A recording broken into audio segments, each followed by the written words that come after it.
Hello hi good morning everyone అండి. అంతా బాగున్నారా అండి? మేమంతా బాగున్నామండి.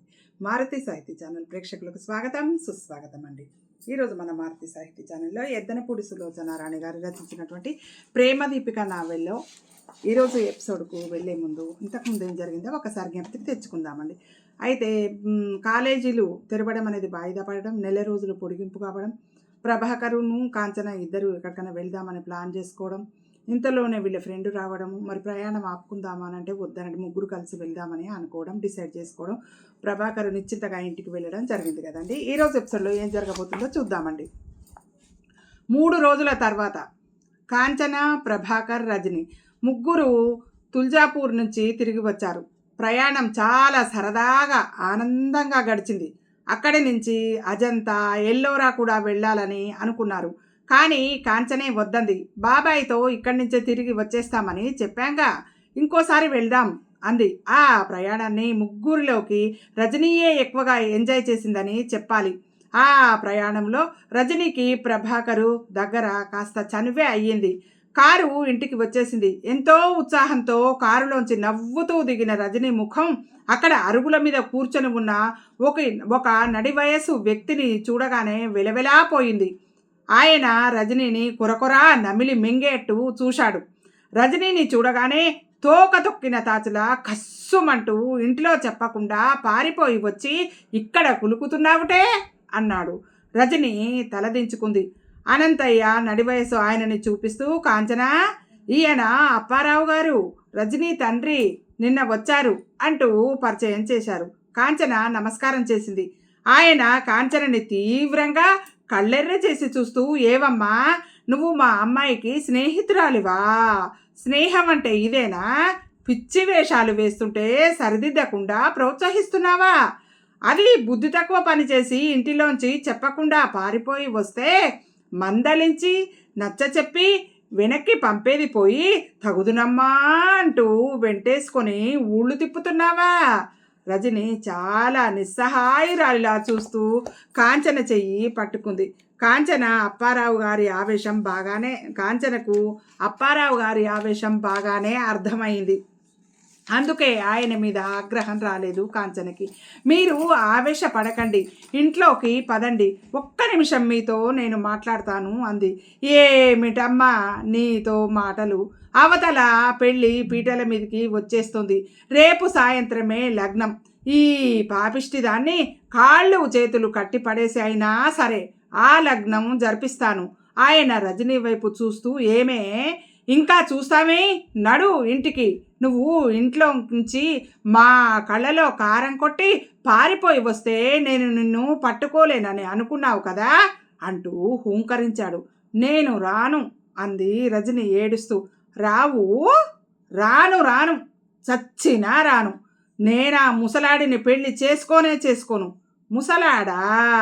28 సంవత్సరాల వాడు నీకు ముసలాడా? రెండవ పెళ్ళి వాళ్ళంతా ముసలాళ్ళ కింద లెక్కనమాట. వాడి కర్మకాలి ఆ మొదటి భార్య చచ్చిపోయింది. అది నీ అదృష్టం అనుకో. నెలకి 800 రూపాయలు సంపాదిస్తున్నాడు. అంటే ఇది చాలా కాలం క్రితం రాసిన నవల కదండి, అందుకోసం 800 రూపాయలు అంటే ఎక్కువ మోతాదు అనిపిస్తుంది. బంగారం లాంటి ఉద్యోగం. వాడు నీ కళ్ళకు ఆనటం లేదా? అంతకంటే మంచి సంబంధం తేవటానికి నేనేమైనా కుబేరుడిని అనుకున్నావా? నీ తర్వాత నీ చెల్లెలు ఎదిగి కూర్చోలేదు.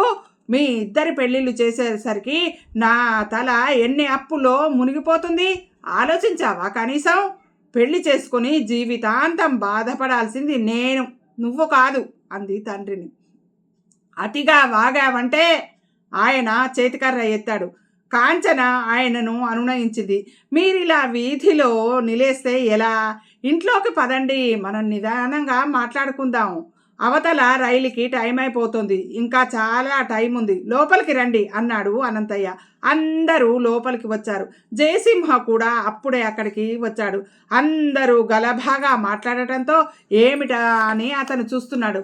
త్వరగా పెట్టి తెచ్చుకో, నువ్వు రాకుండా నేను వెళ్ళను, జాగ్రత్త, పిచ్చి వేషాలు వేయకుండా బయలుదేరు అప్పారావు అరిచాడు. నేను రాను. మళ్ళీ అదే మాట. ఆయన కర్ర ఎత్తాడు. కాంచన పట్టుకుని ఆపేసింది. లేకపోతే ఆ దెబ్బ రజనీ మీద పడేదే. నేను చస్తాను, నా శవాన్ని నువ్వు తీసుకెళ్ళు రజని అంటూ పెద్దగా ఏడుస్తూ అక్కడున్న బావి వైపు పరిగెత్తింది. రజనీ రజనీ ఏమిటి పని? ముందుగా ప్రభాకర్ పట్టుకొని ఆపుతూ అన్నాడు. మీకు తెలియదు, ఆ రెండో పెళ్లి వాడిని చేసుకునేదానికంటే ఈ చావే నయం. నన్ను వదలండి వదలండి, నా మార్గాన నన్ను పోనీయండి. రజని పెనుగులాడింది. ప్రభాకర్ రజనీని కదలకుండా వాటేసుకుని పట్టి బంధించి ఆపేశాడు. రజని ఒక్కసారిగా అతని ఛాతీకి తల ఆనించి ఏడ్చేసింది. ఆ ఏడుపు హృదయ విదారకంగా ఉంది. చావవే చావు, లక్షణంగా పెళ్లి చేస్తానంటే బావిలో ఉరికి అందులో పడి చస్తావా? నువ్వు చస్తే నాకు 10,000 అప్పు చేసే పీడా పోతుంది. తండ్రి ఇంకా ఆవేశంతో తిట్టాడు. ఊరుకోండి మీరు, పిల్లకి నచ్చజెప్పుకోవాలి కానీ అలా రెచ్చగొడతారేంటి? అనంతయ్య అరిచాడు. ఈ అరుపులు, ఈ గలభావిని ఇరుగు పొరుగు వారు వచ్చేశారు. ఏమిటి, ఏమైంది అన్న ఆరా వచ్చింది. విషయం తెలిసింది. పిల్లకిష్టం లేని పెళ్ళి ఎందుకు చేస్తావయ్యా అని కొందరంటే, కొందరు ఏం ఆ పిల్లకి మాత్రం తండ్రి కష్టం సుఖము అవసరం లేదా అన్నారు. చాలామంది ఆయననే తిట్టారు. ప్రభాకర్ కూడా ఆవేశంగా రజనీకి ఇష్టం లేని పెళ్ళి చేసే అధికారము మీకు లేదండి అన్నాడు ప్రభాకర్. అందరి చివాట్లతో పాపం రజనీ తండ్రి తల వాచిపోయింది. అనంతయ్య కూడా ఆ అమ్మాయి చదువుకుంటున్న పిల్ల, ఆ మాత్రము తన భవిష్యత్తు ఆలోచించుకోలేదా? పెళ్ళి కాకపోతే చదువుకొని ఉద్యోగం చేసుకుంటుందిలేండి అని నచ్చ చెప్పాడు. నువ్వు రావు కదూ, ఈ రోజు నుంచి నువ్వు నా కూతురువి కాదు, నేను నీకు తండ్రిని కాదు అన్నారాయన. సరే అయితే నీ ఇష్టం వచ్చినట్టు బతుకు, జన్మలో నీ ముఖము నాకు చూపించకు అని చెప్పి వెళ్ళిపోయాడు ఆయన. చాలాసేపు అయింది. వచ్చిన వాళ్ళంతా వెళ్ళిపోయారు. అనంతయ్య బజారుకి వెళ్ళాడు. ప్రభాకర్ కూడా వెళ్ళిపోయాడు. కాంచన సన్నజాజుల మాల కూర్చుతోంది.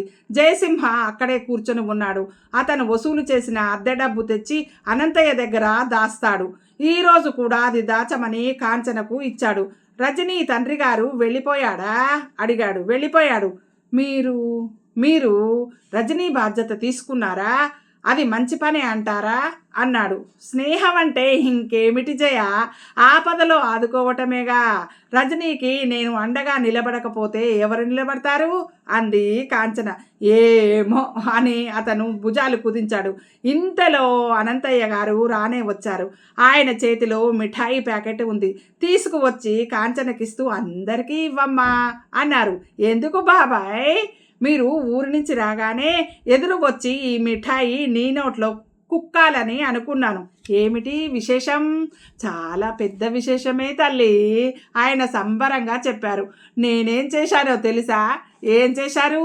సరాసరి ప్రసాదరావు దగ్గరికి వెళ్ళి మా అమ్మాయి కాంచనకి పెళ్లి చేయాలనుకుంటున్నాను, సంబంధం చూడరా అన్నాను. కాంచన ఆయన దర్పంగా చెబుతున్న ఆ మాటలు చిరునవ్వుతో వింటోంది. కట్నం ఎంత ఇస్తావు అన్నాడు. కట్నమా? నా బంగారు తల్లే పెద్ద కట్నం అన్నాను. అయితే నా ఎరికలో ఒక బుద్ధిమంతుడైన కుర్రాడు ఉన్నాడు అన్నాడు. పేరు చెప్పాడు. నేను వెంటనే ఒప్పేసుకున్నాను. నన్ను అడగకుండానే. ఎవరతను అంది కాంచన. అతనెవరో కాదమ్మా, మన ప్రభాకరే. ప్రభాకరా? తెల్లబోయింది. అవును, అసలు నీ మనసు తెలియకుండా చెప్పేస్తాననుకున్నావా?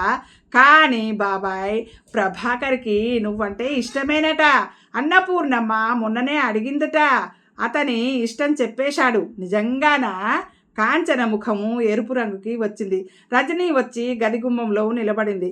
కాంచన అంటోంది, కానీ బాబాయ్, నా చదువు అవ్వాలి కదా, అప్పటి వరకు వాళ్ళు వేచి ఉంటారటమ్మా. నీ చదువుకి ఎలాంటి ఆటంకము రాదు. నువ్వు చదువుకోవడం అన్నపూర్ణమ్మ గారికి చాలా ఇష్టం. ప్రధానం మాత్రం చేద్దామని అన్నారు. అంటే ఎంగేజ్మెంట్ అంటారు కదండి, అది. నీకు అభ్యంతరం లేదుగా అమ్మా? కాంచన మౌనంగా ఉండిపోయింది. అనంతయ్య కాంచనకి ఎదురుగా కూర్చుంటూ అన్నాడు, ఇందులో నా స్వార్థం కూడా ఉందిరా తల్లి. వరుడు ప్రభాకర్ అయితే నువ్వు పెళ్ళై అత్తవారింటికి వెళ్ళినా ఈ ఊళ్ళోనే నా కళ్ళెదుటే ఉంటావు. అది నా ఆశ. నా ఆశకేం కానీ నీ ఉద్దేశం కూడా చెప్పు తల్లి. నేను వాళ్ళకి మాటిచ్చానని అనుకుంటున్నావా ఏమిటి? ఊరికే మాటలు జరిగాయి, నిన్ను అడిగి చెబుతానని చెప్పానులే. వాళ్ళకేమీ అభ్యంతరం లేదు, వాళ్ళు ఆనందంగా ఒప్పుకున్నారు. నీ సంగతేంటో నిండు మనసుతో చెప్పు. కాంచన పూలమాల కట్టసాగింది. అనంతయ్య ఆ నిశ్శబ్దాన్ని భరిస్తూ కాంచన చెప్పబోయే మాట కోసం వేచి చూస్తున్నట్టుగా ఆమె కట్టే మాల వైపు చూస్తున్నాడు. కాస్త ఆగి కాంచన అంది, నాకిష్టమే బాబాయ్, కానీ ఒక షరతు. నేను లా పూర్తి చేసిన తర్వాతే పెళ్లి చేసుకుంటాను. సరేనమ్మా సరే, అనంతయ్య ఆనందంగా అన్నాడు. కంగ్రాచులేషన్స్ అంది రజని ముందుకు వస్తూ. కాంచన నవ్వింది. ఇప్పుడు కాదు, నేను లా పాస్ అయినప్పుడు చెప్పు అంది. అంటే నా జీవిత ధ్యేయం పెళ్ళి కాదు, లా చదవటం, అందుకని. ఓహో, మనిషి కోరినవి దొరుకుతాయి, అవి కొంతమంది అదృష్టం అంది రజని తగ్గుస్వరంతో. జయసింహ అక్కడి నుంచి వెళ్ళిపోతున్న వాడల్లా తిరిగి చూశాడు. అతని కళ్ళు క్షణం సేపు కాంచన ముఖం మీద నిలిచాయి. అతను ఎంతోమంది అమ్మాయిలను చూశాడు, కానీ కాంచన వారందరిలోకి వేరుగా అనిపిస్తుంది. ఆ అమ్మాయికి లా చదవడం అంత ఇష్టమా అనిపించింది జయసింహమికి. కాంచన రజని ప్రభాకర్ ఇంటికి వచ్చారు. అన్నపూర్ణమ్మ గారు కాంచనని రమ్మని కబురు చేసింది. ప్రభాకర్కి కాంచనకి వివాహం స్థిరమవుతుందనే వార్త అప్పుడే నౌకర్లందరికీ తెలిసిపోయింది. కాంచన వాకిట్లో అడుగుపెట్టగానే పూల మొక్కలకి నీళ్లు పోస్తున్న మాలి చేస్తున్న పని ఆపి పరుగెత్తుకుని వచ్చాడు. రండమ్మా రండి, అమ్మగారు లోపలున్నారు అంటూ పిలుచుకు వెళ్ళాడు. వాళ్ళు లోపల అడుగు పెట్టారో లేదో పని మనిషి చూసింది. కాంచనని చూడగానే, అమ్మో కాంచనమ్మగారు వచ్చారు, అమ్మగారు అమ్మగారు అని పిలుస్తూ పరిగెత్తింది. కాంచన వచ్చింది అని అనగానే ఆఫీస్ రూమ్లో కూర్చొని రైతులతో మాట్లాడుతున్న ప్రసాదరావు మాటలు ఆపి లేచి బయటికి వచ్చారు. కాంచనని చూసి, ఏమ్మా వచ్చావా? అక్కయ్య లోపల ఉంది, వెళ్ళు. ఊరి నుంచి బంధువులు వచ్చారు, వాళ్ళకి నిన్ను చూపించాలని అక్కయ్య తొందరపడుతోంది. బాబాయ్ రాలేదా అని అడిగారు. లేదండి, పని మీద వెళ్ళారు బాబాయ్ అంది కాంచన. అక్కయ్య అక్కయ్య ఆయన కేక పెట్టారు. అప్పటికే పని మనిషి చెప్పగా విని అన్నపూర్ణమ్మ పైనుంచే గబగబా మెట్లు దిగి వస్తోంది. ప్రసాదరావు ఆవిడని చూసి, ఇదిగో కాంచన వచ్చింది అన్నారు. కాంచనని చూడగానే ఆవిడ ముఖం ఆనందంతో వెలిగిపోయింది. రామ్మా రా, ఏమిటి ఇంత ఆలస్యం చేశావు? నేను ఇప్పుడే పని మనిషిని పంపుదామని అనుకుంటున్నాను. ఊరి నుంచి బంధువులు వచ్చారు, మాతో కలిసి భోజనం చేస్తావని పిలిపించాను. ప్రభాకర్ని వెళ్ళి కారులో తీసుకురారా అంటే సిగ్గుపడిపోయాడు అని చెబుతూ కాంచన చెయ్యి పట్టుకొని భుజం చుట్టూ చెయ్యి వేసి పొదివి పట్టుకుంది. కాంచన పక్కనున్న రజనీని చూస్తూ, ఈ అమ్మాయి ఎవరు అని అడిగింది. నా స్నేహితురాలు రజని అని చెప్పింది. రజని అంటే చీకటి, అవునా? నాకు కాస్త పుస్తకాల పిచ్చి ఎక్కువేలే అని పేర్లకి అర్థాలు వెతకటం నాకు ఏదో సరదాగా అనిపిస్తుంది అంది ఆవిడ నవ్వుతూ. రజని ఆ ఇంటి వాతావరణంలో అడుగుపెట్టినప్పటి నుంచి ఒంటి మీద స్పృహ కోల్పోయిన దానిలా, కలలో నడుస్తున్న దానిలా ఉంది. ఆ పెద్ద ఇల్లు, ఇంటి ముందు పెద్ద పూలతోట, ఆ నౌకర్లు, ఇంటి రాజసాన్ని రెట్టింపు చేసే ఆ ఫర్నిచరు, రజని మతి వాటిని చూస్తున్న కొద్దీ పోతోంది. చిన్నపిల్ల అద్భుత ప్రపంచంలో అడుగుపెట్టినట్టుగా విప్పారిన కళ్ళతో చూస్తోంది. అన్నపూర్ణమ్మ గారు కట్టుకున్న జరీ చీర, పెట్టుకున్న నగలు వెలకట్టలేనంత అపురూపంగా ఉన్నాయి. ఆవిడ ముఖంలో ఒక్క బొట్టు లేని లోటు తప్ప ఎంతో కళగా ఉంది. ప్రసాదరావు గారు కూడా హుందాగా ఉన్నారు. ఆ ఇంట్లో ఎటు చూసినా డబ్బు తాలూకు దర్పమే కనిపిస్తుంది. ఏమిటి, ప్రభాకర్ ఇంత డబ్బున్నవాడా? తను ఊహించను కూడా ఊహించలేకపోయింది. అతని మాటల్లో, వేషధారణలో, ప్రవర్తనలో ఎంత సాదాసీదాగా ఉంటాడు. అతన్ని కాలేజీలో చూసిన ఎవ్వరూ అతనింత డబ్బు గలవాడు అంటే చూసి కూడా నమ్మలేరేమో. అన్నపూర్ణమ్మ కాంచనని బంధువులందరికీ ప్రభాకర్ కాబోయే భార్యగా పరిచయం చేసింది. ఆవిడని చూస్తుంటే కాంచన అంటే ఎంత ఇష్టమో తెలిసిపోతూనే ఉంది. చెయ్యి పట్టుకుని వదలటం లేదు. భోజనాల సమయంలో కూడా తన పక్కనే కూర్చోపెట్టుకుంది. కాంచనని అడిగి అడిగి వడ్డించింది, తినమని బలవంతం చేసింది. ఆవిడ కాంచనని చూసి ఒకటే మురిసిపోతోంది. ప్రభాకరు భోజనాల దగ్గర కొంచెంసేపు కనిపించి మాయమైపోయాడు. అతని సిగ్గు గురించి ఆవిడ ఒకటే చెప్పుతోంది. భోజనాలు అయినాయి. కాంచన ఆడవాళ్ల మధ్య అన్నపూర్ణమ్మ గారితో కలిసి కూర్చొని కబుర్లు చెబుతోంది. రజనీకి అక్కడ కూర్చోవటం, వాళ్ళ మాటలు వినటం విసుగుగా అనిపించింది. లేచి కాలు తిమ్మిరి పట్టింది అంటూ యువతలకు వచ్చేసింది. అక్కడ నుంచి ఇల్లంతా నడవసాగింది. ప్రసాదరావు గారు లేరు. ఆఫీస్ రూమ్ ఖాళీగా ఉంది. నౌకర్లు ఎక్కడ వాళ్ళు అక్కడ నిశ్శబ్దంగా పనులు చేసుకుంటున్నారు. ఇంటి నిండా కావలసినంత సామాను. ఆ ఇంటిలో లేని వస్తువు లేదేమో. పెద్ద ఇల్లు రాజప్రాసాదంలా ఉంది. రజని తోటలోకి వచ్చింది. అక్కడ ప్రభాకర్ కూర్చొని పుస్తకం చదువుకుంటున్నాడు. రజనిని చూడగానే రండి అన్నాడు. మీరు ఇక్కడున్నారా అంది. అవును, ఇంటికి ఎవరైనా బంధువులు వస్తే వాళ్ళు వెళ్ళే వరకు నా చోటు ఇక్కడే అంటూ నవ్వుతూ అన్నాడు. ఎందుకని? వాళ్లతో, ముఖ్యంగా ఆడవాళ్లతో మాట్లాడాలి అంటే నాకు చాలా సిగ్గుగా మొహమాటంగా అనిపిస్తుంది. మరి నేను కాంచన ఇద్దరం ఆడపిల్లలమే కదా అంది. అతను ఒక్క నిమిషం రజనీని మొహమాటంగా చూశాడు. ఆ తర్వాత చూపులు తిప్పుకుంటూ, మీ సంగతేమో తెలియదు కానీ నాకు కాంచన దగ్గర మొహమాటం అనిపించదు.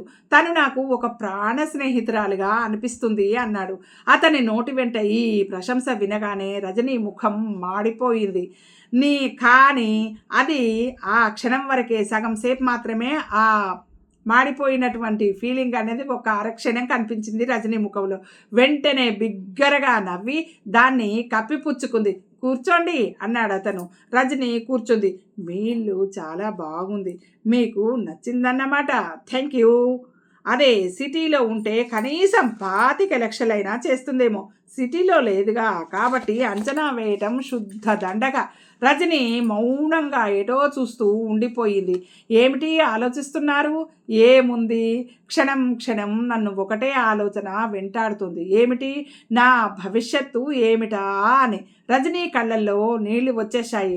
మీరు బెంగపడాల్సిన అవసరం లేదు. నాన్న నన్ను వదిలేశాడు. నా చదువు పూర్తి కాలేదు. నేనెక్కడ ఉండాలి, ఏం తినాలి, కాంచన దగ్గర ఎన్నాళ్ళని ఉండగలను అని సానుభూతిగా రజనీ మాటలు వింటున్నాడు. నాకు చావొక్కటే మార్గం అనిపిస్తుంది. అయ్యయ్యో, అంత మాట అనకండి. నా బాధ మీకు తెలియదు. నేనెంత ఒంటరితనాన్ని అనుభవిస్తున్నానో భగవంతుడికి మాత్రమే తెలుసు. నా గుండెలు చెరువులు అవుతున్నాయి. రజనీ ఏడ్చింది. ప్రభాకర్ చప్పున ముందుకు వంగి రజనీ చేతి మీద చేయి ఆనించాడు. రజనీ, ప్లీజ్ ధైర్యం తెచ్చుకోండి. అలా బెంబేలు పడవద్దు. మీకు ఎవ్వరూ తోడులేరు అని అనుకోవద్దు. కాంచన లేదా మీకు? కాంచన ఏం చేస్తుంది నాకు? వాడిగా అంది అంతలోనే తమాయించుకుంటూ. తను కూడా నాలాంటి నిస్సహాయురాలైన ఆడపిల్లే కదా అని కప్పిపుచ్చుకుంది. రజనీ ఏడుపు చూస్తుంటే ప్రభాకర్ మనసు పిండినట్టయింది. అతను ఎవరైనా బాధపడుతుంటే అస్సలు చూడలేడు. ఆ క్షణంలో అతనికి ఏదైనా చేయాలనిపిస్తుంది. తన అష్టైశ్వర్యాలు ఇమ్మన్నా వెనకకు ఆలోచించకుండా నిర్వికారంగా ఇచ్చేయగలడు. అందుకే అతను రజనిని అనునయించాడు. చూడు రజని, మీ భవిష్యత్తు గురించి మీరేం బెంగపడవద్దు. కాంచన దగ్గర ఉండడం మీకు తోవ దొరికే వరకు నేను మీకు ఆర్థికంగా సహాయం కూడా చేస్తాను. సరేనా? మీ వాళ్ళు ఊరుకుంటారా? మీరు పిచ్చివాళ్ళులా ఉన్నారే. ఇంట్లో నా మాటకి ఎదురు లేదు. నేనేది కావాలి అంటే అది జరుగుతుంది సగర్వంగా చెప్పాడు ప్రభాకర్. అలాగా అంది రజని కళ్ళు ఊడ్చుకుంటూ. అవును అన్నాడు అతను కుర్చీలో వెనక్కి ఆనుకుని కూర్చుంటూ. రజని ఒక్క నిమిషం అతన్ని తదేకంగా చూసింది. రూపం విషయంలో అతను చాలా మామూలు వ్యక్తే కావచ్చు. అతనిలో ఆడవారిని కవ్వించి దగ్గరకు చేర్చుకునే నేర్పులేవి అంతగా లేవు. కానీ చాలా డబ్బుని సూచించే ఆ ఇంటికి అతను అధిపతి అని, అదంతా అతని సొత్తే అని తెలియగానే అతని ముఖం ఇదివరకు ఎన్నడూ లేనంత కళగా కనిపించసాగింది రజనీకి. బహుశా అది డబ్బు కళ కావచ్చేమో. అతనిలో అన్ని సుగుణాలే, ఒక్క చెడ్డ గుణం కూడా లేదు. సిగరెట్ తాగడు, దురుసుగా మాట్లాడాడు, డబ్బుందనే అహంకారం లేదు. డబ్బున్న వాళ్ళలో కొంతమంది ఎంతసేపు ఎదుటవారు తమకి సంతోషం కలిగించాలి అనే ఆధిక్యత ప్రదర్శిస్తారు. తమ కన్నుసన్నలలో మెలగాలి యువతల వాళ్ళు అని అహం చూపిస్తారు. ఇతనిలో అలాంటి పిచ్చి వేషాలు ఏమీ లేవు. నెమ్మదైనవాడు. చదువు మీద కొండంత శ్రద్ధ ఉంది. ఆ చదువు కూడా అతను డబ్బు సంపాదించటానికే ఉపయోగిస్తుంది. ఇంతలో కాంచన అన్నపూర్ణమ్మ గారు అటు వచ్చారు. ప్రభాకర్ కాంచన వెళ్తానని అంది ఆవిడ. అలాగే అతను లేచి నిలబడ్డాడు. నువ్వు ఇంటి వరకు వెళ్ళి దించరా ఆవిడ పురమాయించింది. వద్దండి, మేమిద్దరం ఉన్నాంగా, వెళ్ళగలం. అదేమిటమ్మా రాణి అంది ఆవిడ. ముగ్గురు బయలుదేరారు. రజని ఆ ఇంటిని, నౌకర్లని, ప్రభాకర్ని, మళ్ళీ కాంచనని చూసింది. కాంచన ఏ పుణ్యం చేసుకుందని ఇంత అదృష్టం కలిగింది అనిపించింది. రజని మనసులో ఈర్ష్య రెపరెపలాడింది. ఇది ఈరోజు ఎపిసోడ్ అండి. ఎవరైతే దగ్గరికి తీసిన వాళ్ళ మీద సహజంగా మనకు కృతజ్ఞత అనేది ఉండాలి. కానీ అట్లా దగ్గర తీసిన కాంచన మీద కృతజ్ఞత లేకుండా మెల్లమెల్లగా రజనీలో ఈర్ష అనేది బయలుదేరింది. ఇది ఏ స్థాయికి చేరుతుంది అన్నది ఇక చూద్దామండి. కథ మాత్రం చాలా ఇంట్రెస్టింగ్గా ఉందండి. మళ్ళీ నెక్స్ట్ ఎపిసోడ్లో కలుసుకుందామండి. ఈ ఎపిసోడ్ లైక్ చేయండి, షేర్ చేయండి. మీ అందరి ప్రేమాభిమానాలు, ఆదరం, తర్వాత లైక్లు, షేర్లు, కామెంట్లు మన మారుతి సాహిత్య ఛానల్కి ఎల్లవెళ్ళలా కావాలని కోరుకుంటూ నెక్స్ట్ ఎపిసోడ్లో మళ్ళీ కలుసుకుందామండి. ఉంటానండి, మీ మారుతి సాహిత్య ఛానల్.